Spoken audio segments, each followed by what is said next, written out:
Well, thank you very much, everybody, for being here. Good Mexican morning, good Chinese night. Thank you very much to Dr. Qin Hui for organize all of this. So I leave you to start the presentation. Thanks to everybody. Okay. Oh, oh, and dear professors, I'm very glad. I'm very honored to be attend this meeting. I'm Nü Di from the Department of Pediatrics at China Japan Friendship Hospital.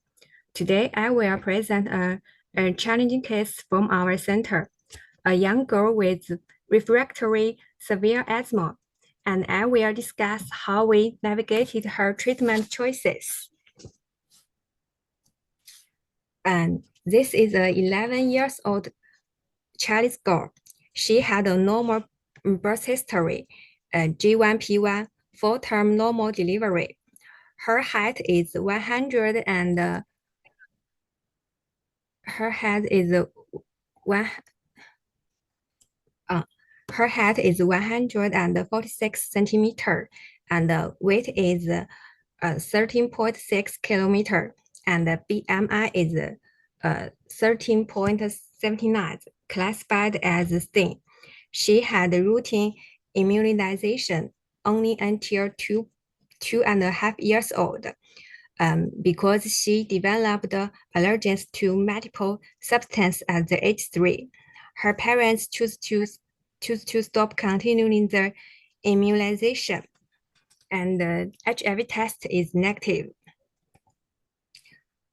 She was diagnosed with asthma at 3 years old by Base Hospital. Her symptoms included wheezing, coughing, nasal congestion, and HS.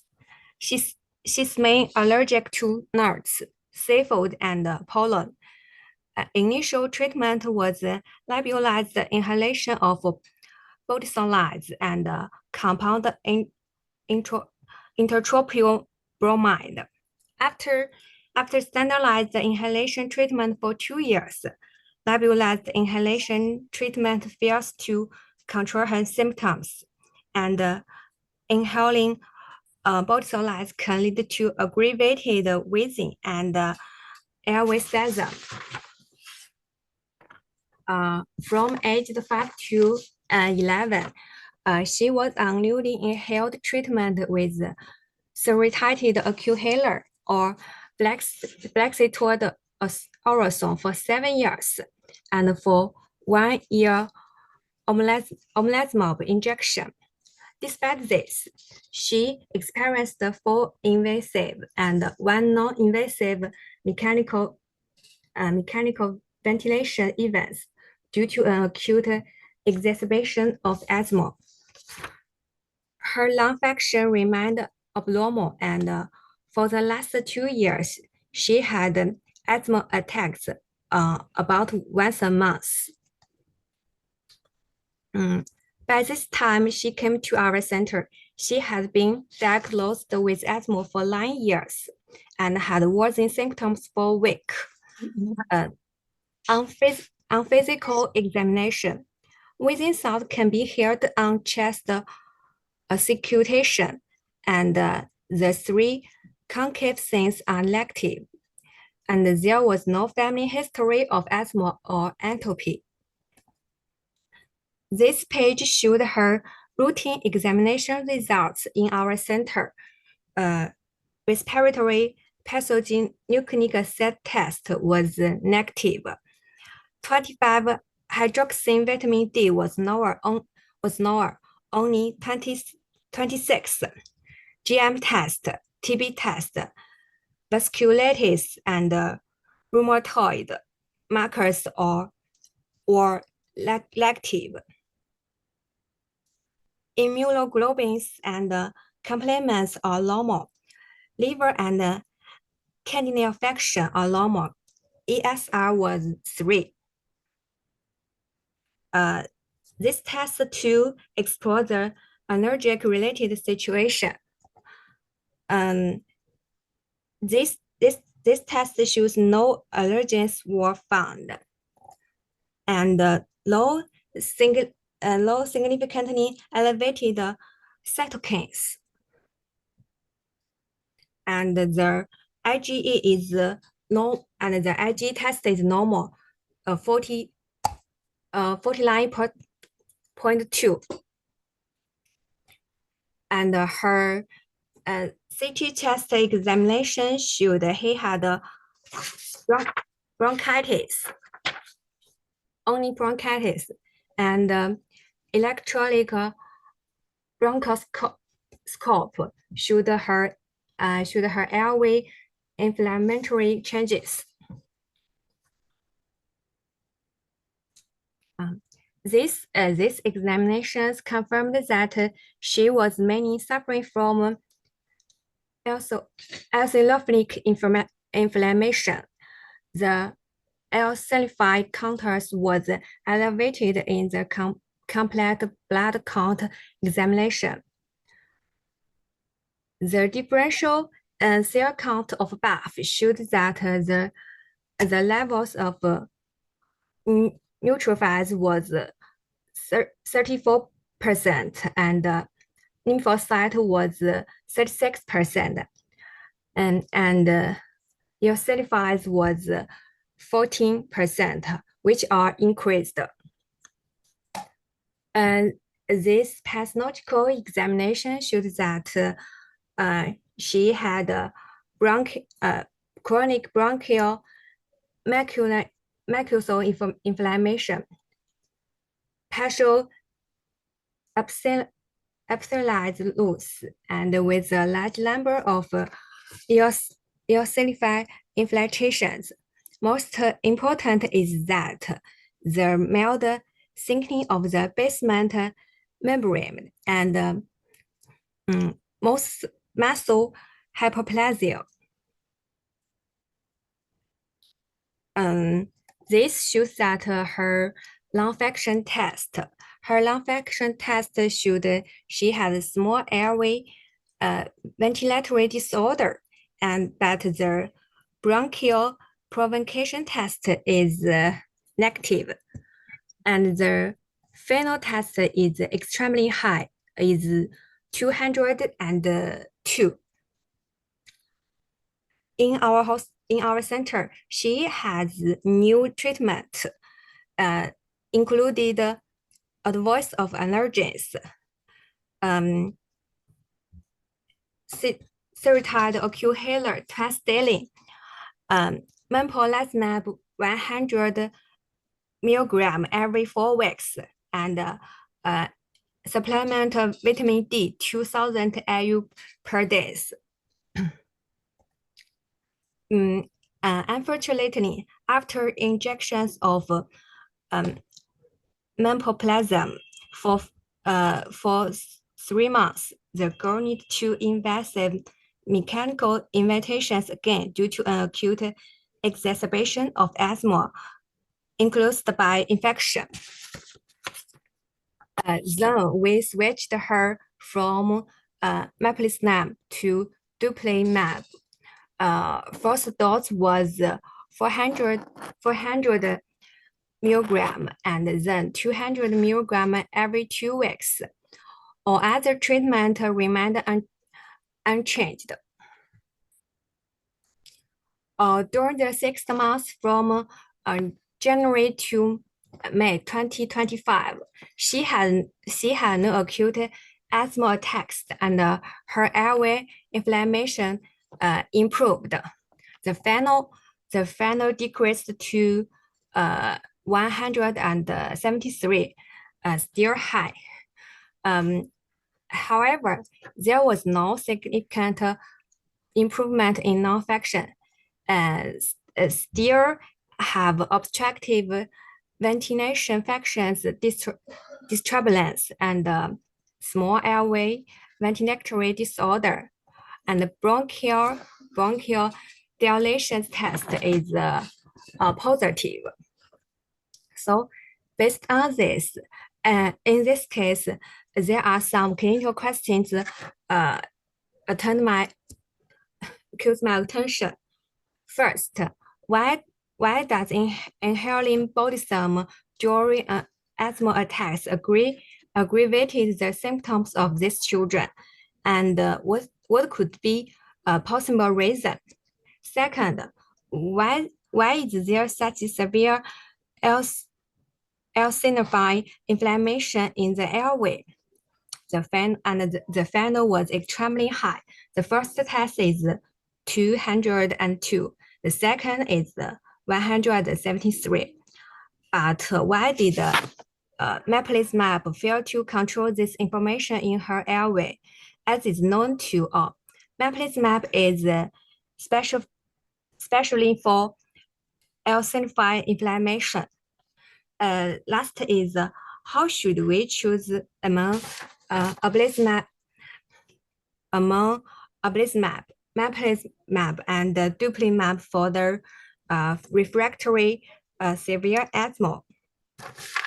Okay, that's all my presentation for this case. Thank you very much for your attention. Good morning, everyone. We are very honored to take part in this kind of meeting and see a lot of professors here. It's a precious opportunity for us. And we are come from China-Japan Friendship Hospital in Beijing. And today we want to take you through the fascinating case of a 11-year-old girl who has fundamentally challenged our understanding of severe pediatric asthma. This isn't just another difficult asthma case. It is a masterclass in phenotypic complexity and therapeutic resistance. Here we have a child who developed life-threatening reactions to allergen, and she also have a reaction to budesonide nebulization, and exceptionally rare occur that immediately suggested either true IgE-mediated allergy or a unique hypersensitivity reaction.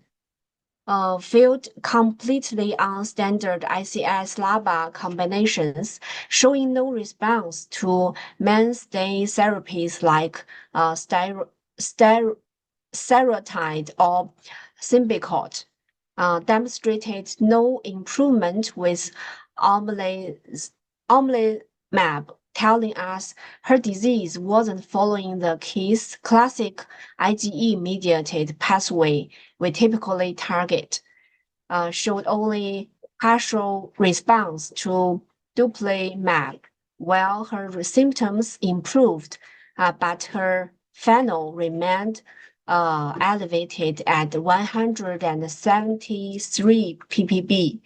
This pattern of response, or more accurately, non-response, focused us to dig deeper into the underlying immunology. There are too many questions here for us to discuss. The first question is why she has persistently elevated FeNO levels. Let me share with you one of the most perplexing aspects of this case. The striking discordance between our patient's clinical improvement and her persistently elevated FeNO levels, while dupilumab brought welcome symptom relief. That stubborn FeNO reading of 173 ppb kept sounding an alarm we couldn't ignore. This paradox led us down a fascinating path of scientific discovery. The core paradox is a child who can finally sleep through the night, play with friends, and rarely needs her rescue inhaler.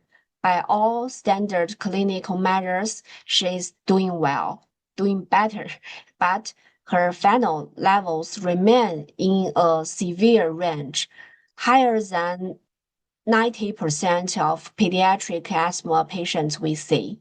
This disconnect focuses us to ask, what exactly is phenol marrying in this child, and why doesn't it match her symptom profile? Maybe there are three possible explanations here. First, the anatomical mystery of NO origins. We discovered that phenol isn't just a simple biomarker for type 2 inflammation. It's measuring its means changes depending on where in the respiratory tree that NO is being produced. In our patient, if inflammation was primarily in the same airways or lung tissue, the NO generated there might never properly make it into the exhale air we measure. Conversely, that high phenol could actually be coming from untreated upper airway inflammation. We found evidence of significant sinonasal disease that was contributing disproportionately to the NO signal. And this anatomical dimension explains why phenol can sometimes be a misleading biomarker when taken at face value. And the second possible explanation is the tissue remodeling factor. Years of several inflammation had reshaped his airway at a fundamental level. We can see the epithelial fibrosis and the thickened basement membrane we observed weren't just pathological findings, they are creating a physical barrier. And this barrier likely prevented dupilumab from fully penetrating to its target tissues, allowing inflammation to smolder beneath the surface. Meanwhile, her symptom improvement can largely from bronchodilators working on the smooth muscle layer, making the ongoing inflammatory process. And the third possible explanation is perhaps most intriguing or possibility of coexisting inflammatory pathways. While her eosinophilic inflammation drove the phenol elevation, we suspected concurrent neutrophilic or Th17 mediate inflammation. And these parallel processes wouldn't significantly affect phenol, but could explain residual symptoms and treatment resistance. This would present a true mixed inflammatory endotype and a phenomenon we are only beginning to understand in pediatric asthma. The clinical implications are as below. This investigation taught us several crucial lessons, maybe. First, phenol interpretation requires clinical context. It's not just a number. I think you all have the same attitude for this. And the second is anatomical factors and tissue remodeling can fundamentally alter biomarkers validity. Third, mixed inflammatory patterns may require more sophisticated treatment approaches than single biologic strategies. And the second question we want to discuss is about the pathological trait of severe asthma.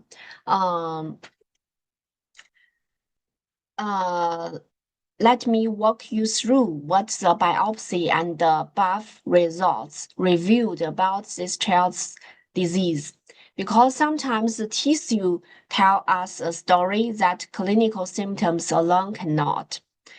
Firstly, the pathological trait of severe asthma. When we examined her bronchial samples, three striking features stood out. First is the eosinophilic infiltration. The airways were teeming with eosinophils, not just passing through, but actively infiltrating the tissues. These weren't innocent bystanders. They were aimed with granules full of major basic protein and eosinophil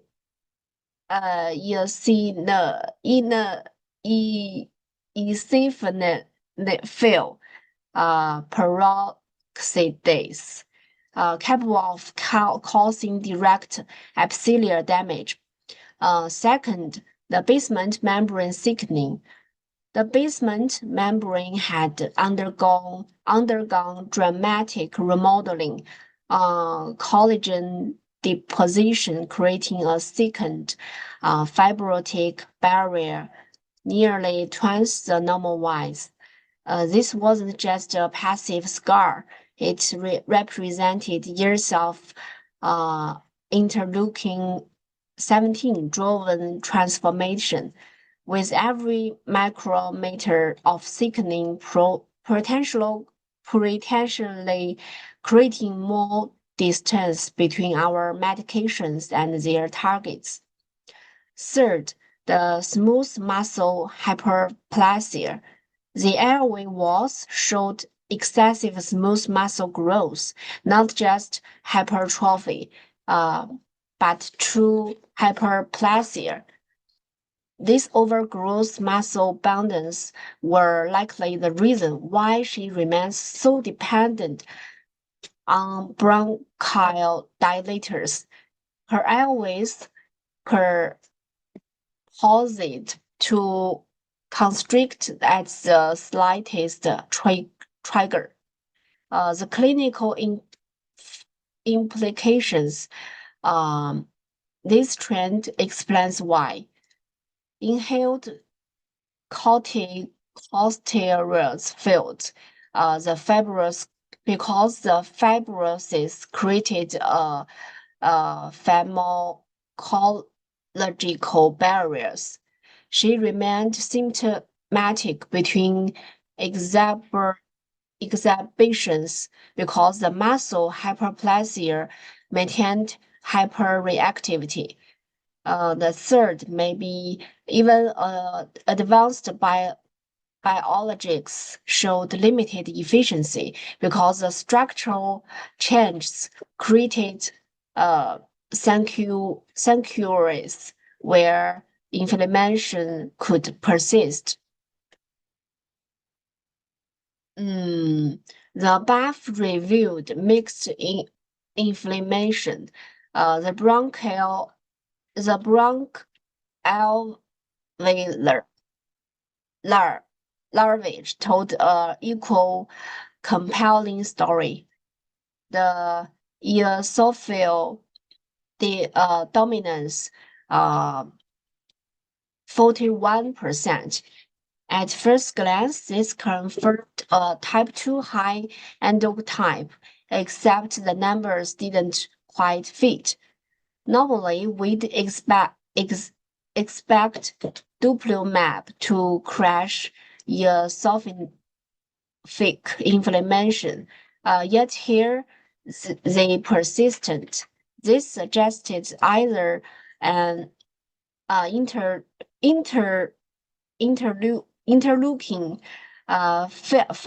driven pathway operating independently of interleukin 4 or 13. Or tissue localized eosinophils protected by the remodeling microenvironment. The neutrophil component, but the real surprise was that the significant neutrophil presence. In pediatric asthma, this mixed pattern raises a red flag. There are also some possible explanations. Firstly, maybe it's connected with a chronic infection. Could bacterial biofilms be hiding in those remodeled airways? Species like a different kind of influenza or bacteria are known to drive neutrophilic inflammation while evading standard cultures. And the second possibility is interleukin 17 pathway activation. The neutrophils could signal Th17 involvement, an entirely different inflammatory axis that's steroid resistant and may explain the partial biologic response. And the third possibility is about oxidative stress amplification. This neutrophil weren't just present, they were actively releasing reactive oxygen species, creating a self-perpetuating cycle of tissue injury and inflammation. And there about the immunologic detective story. At last, what we discovered was fascinating. The failure of map pointed clear to IgE independent mechanism at work. This child's system appeared to be using alternative pathways, such as ILC2 cells running rampant. And the second, the epithelial cells overproducing alarmings like interleukin 33 and interleukin 25, essentially creating a parallel inflammatory universe that bypassed the IgE pathway entirely. Even more intriguing was the duplimab responses pattern.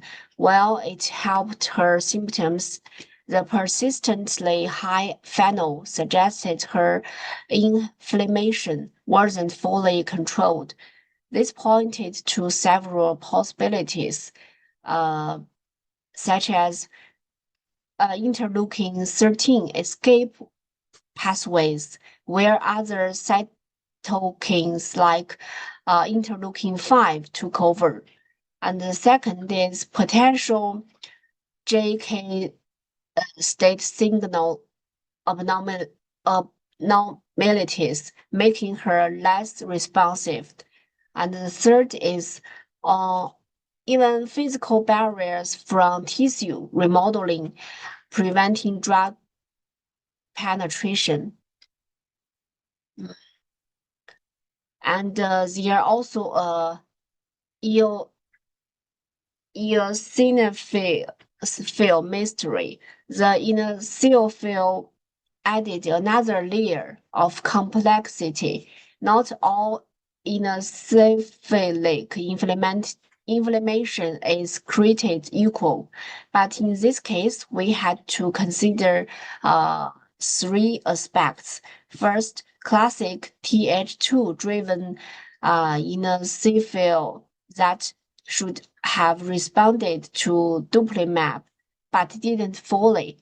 And the second is the IRF7 subtype, known for resisting anti-interleukin-4 and interleukin-13 treatments.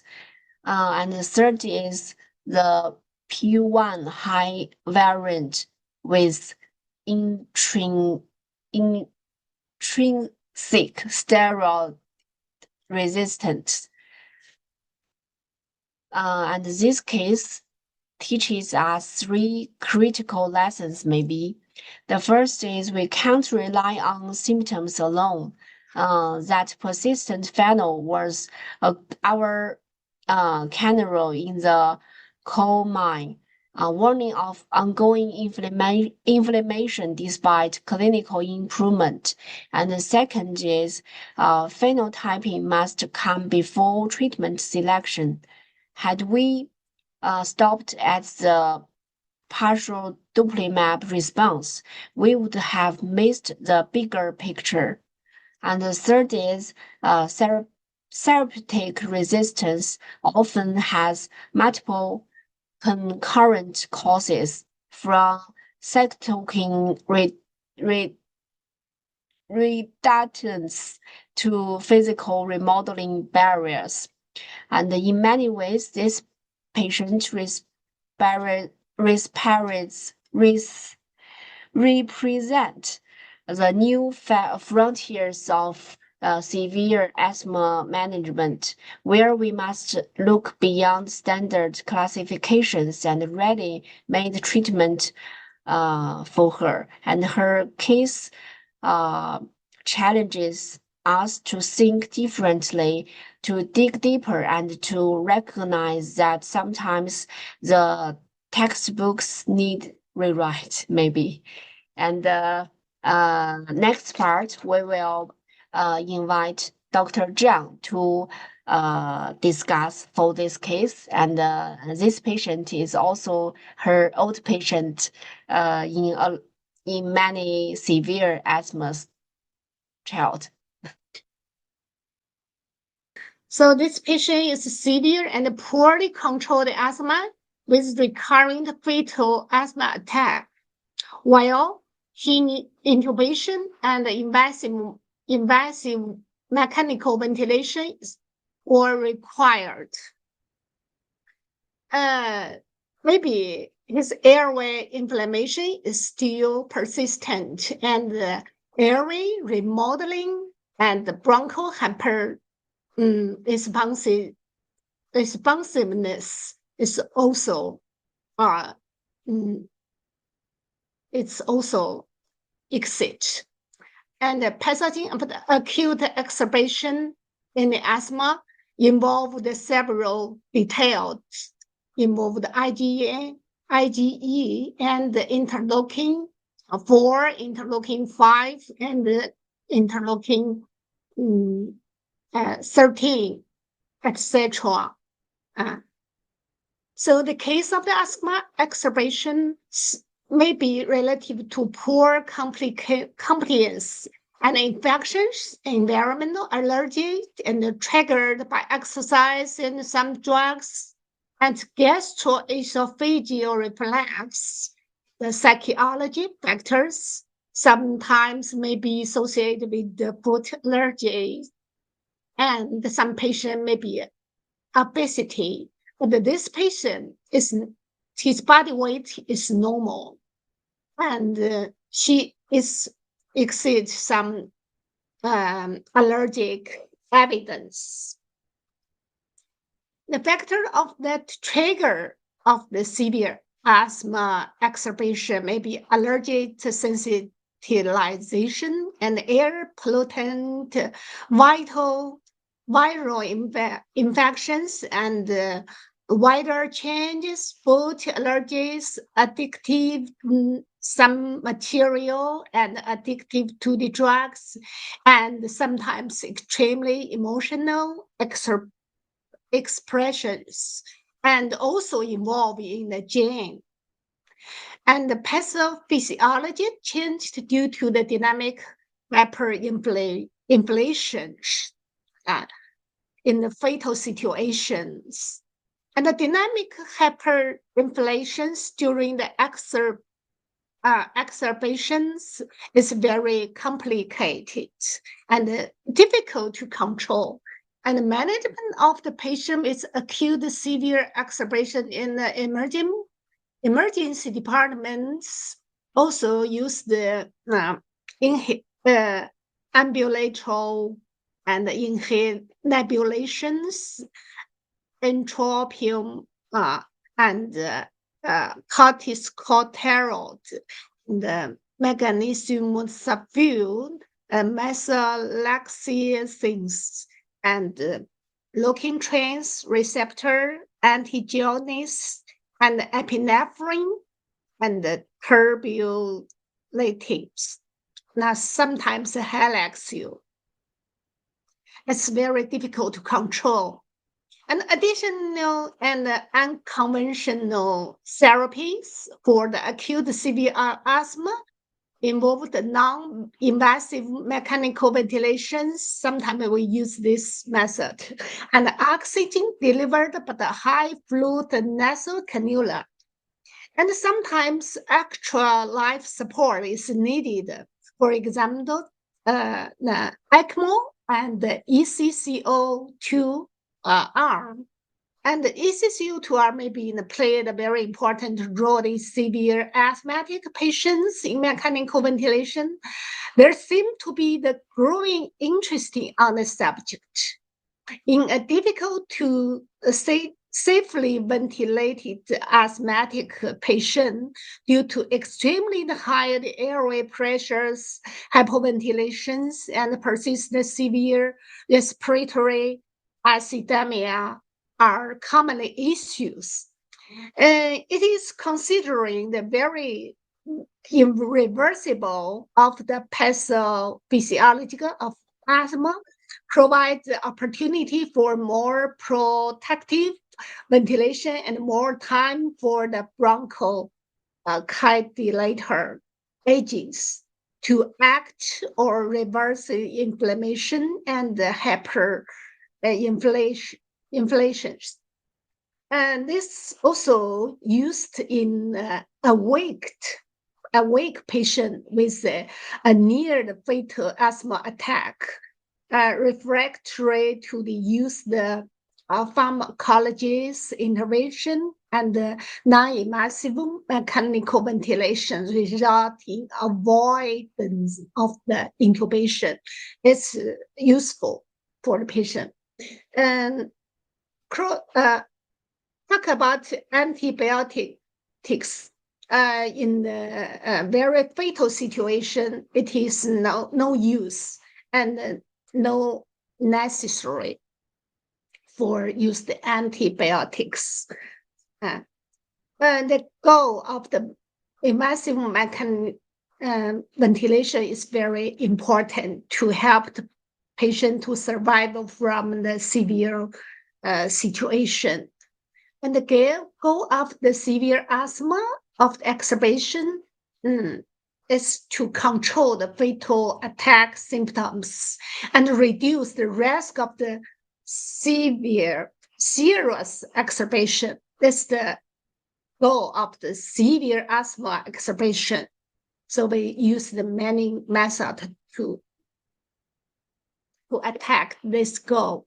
The prognosis of the asthmatic patient who required mechanical ventilation not only have increased hospital mortality, but long-term mortality is attributed to recurrent asthma for this example patient of this patient. Psychology disturbance of such as depression, dental, and also common feature of the asthma patient who survival near the fatal episode. Anxiety seem to be more common among those family members than the patients themselves. Smoking cessation of the family member is one of the recognized factors that improve the survival. But prevention and the risk of reduction, the GINA recommends receive the steroid-contained controller to reduce risk of the serious exacerbation to control the symptom. Inhaler technique is and adherence to treatment and minimize medical side effects and non-pharmacy intervention as smoking cessation, exercise, weight loss, muscle, mucus clearance, and influence enzyme mechanism should be recommended. And to aside include obesity, chronic renal cyanosis, obstructive sleep apnea, anxiety, depression, and social difficulty should be also recommended. And for this patient to maintain the level of vitamin D sufficiency is very important to reduce the recurrent attack. And reduce the risk of the infection is also very important. We also use some method to help to reduce the risk of the infections. For this patient, to avoid allergic glucocorticoids is very, very important. We choose another agent. The goal of the management of the asthma is first is control the symptoms. And the second is normal activities and reduce the risk of attack. And his lung function nearly normal and avoid medication adverse effect and prevent asthma related death is also important. But this patient is in a very risk situation because his final is very high. So according to the GINA, she's the accept treatment up to step 5, include high dose ISO and LABA use and antibiotics use. As for the biotics, as added on the treatment in the Th2 driven severe asthma for this patient is needed. A current of the available biogenics in our country, this patient is used. First, he used omalizumab for 1 year, but it's no use because he also have the asthma attack.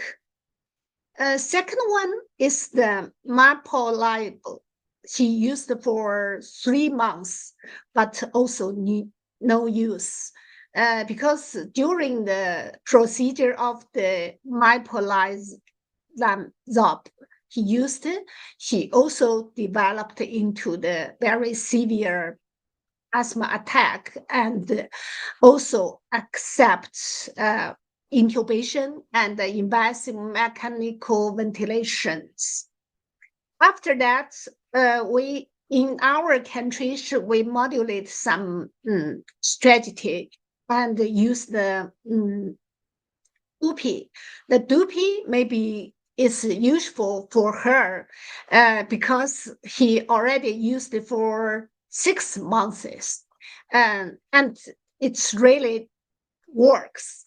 So the symptom is controlled and his activities is nearly normal. And after he used the OP for several months, no hospital stay for him. So in this several months, his situation is very well.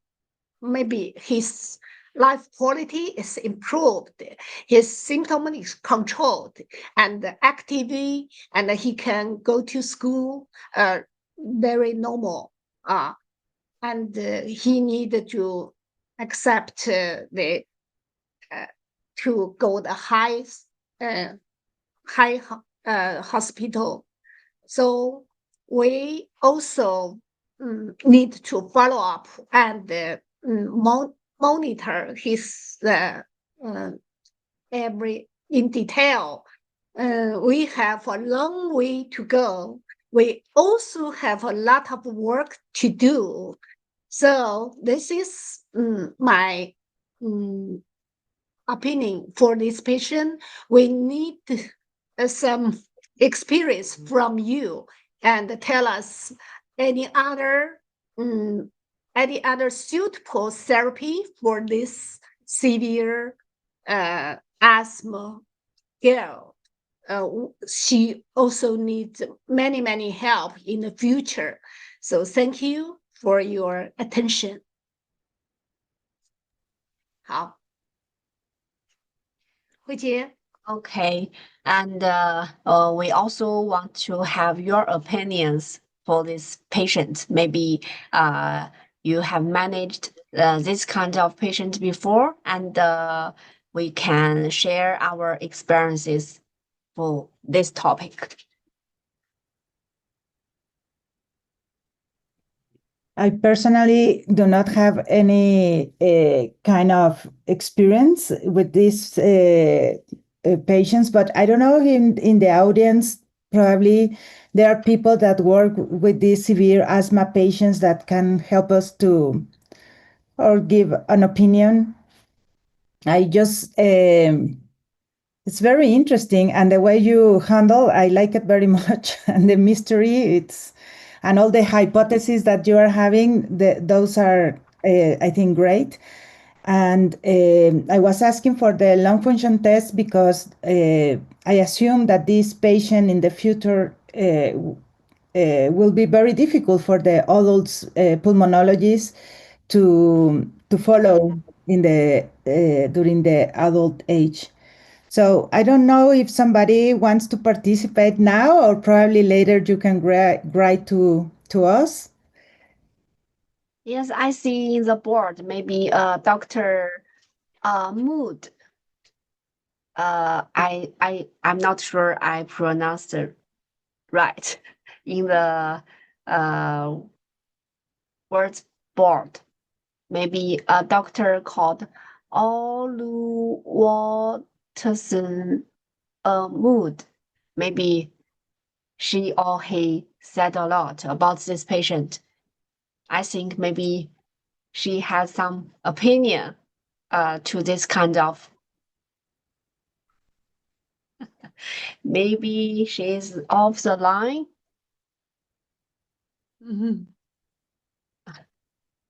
I think no more in the audience right now.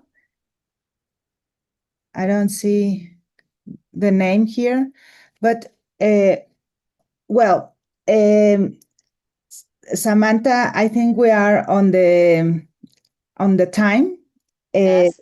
So thank you very much to all of you for this presentation. Dr. Quinn, Dr. Qi, Dr. D, it was an honor to have you here with us. Sorry for the hour, but it was the best one that we can have. And thank you very much, Samantha, for all your support for all this. And we continue with these clinical cases presentations.